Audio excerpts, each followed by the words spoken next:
Reiz dzīvoja ezis Tomas, vilks Vilnis un lācis Jancis. Viņi bija brāļi un paši labākie draugi. Ezis Tomas bija ļoti neuzmanīgs, tāpēc viņa brāļi, vilks un lācis nepārtraukti glāba mazo ezi no nepatikšanām un briesmām. Vilks Vilnis bija ļoti gudrs un pārzināja visus ceļu satiksmes noteikumus. Lācis Jancis bija ļoti piesardzīgs un bija ļoti jauks pret saviem brāļiem. Vienu dienu ezis Tomas gāja pāri gājēji pārējai, kad luksusforā dega sarkanā gaisma. Netālu no gājēji pārējas brauca sarkana mašīna ar gandrīz 100 km/h.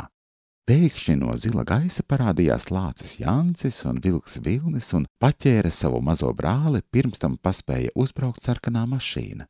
Lācis Jancis dusmīgi atgādināja ezim, ka nedrīkst iet pāri gājēju pārējai, ja deg sarkanā gaisma. Paiet mēnesis, un ezis Tomas atkal izdomā šķērsot gājēju pāreju. Šoreiz ezis Tomas šķērso ielu, skatoties telefonā TikTok video par smieklīgiem kaķīšiem. Tad abi brāļi atkal pieskrien ezītim klāt un pasaka to, ka nedrīkst šķērsot gājēju pāreju, skatoties telefonā. Atkal ezim Tomasam ir paveicies ar saviem brāļiem. Nākamajā dienā ezis Tomas kopā ar saviem klases biedriem Lapsu Bibī un Kāmi Didī spēlēja bumbu netālu no ceļa. Bumba aizripoja uz ceļa braucamās daļas un ezītis skrēja tai pakaļ. Mirklī, kad ezītim mašīna bija piebraukusi pavisam tuvu klāt, atkal uzradās viņa brāļi vilks un lācis un ezīti apturēja un izglāba no sadursmes.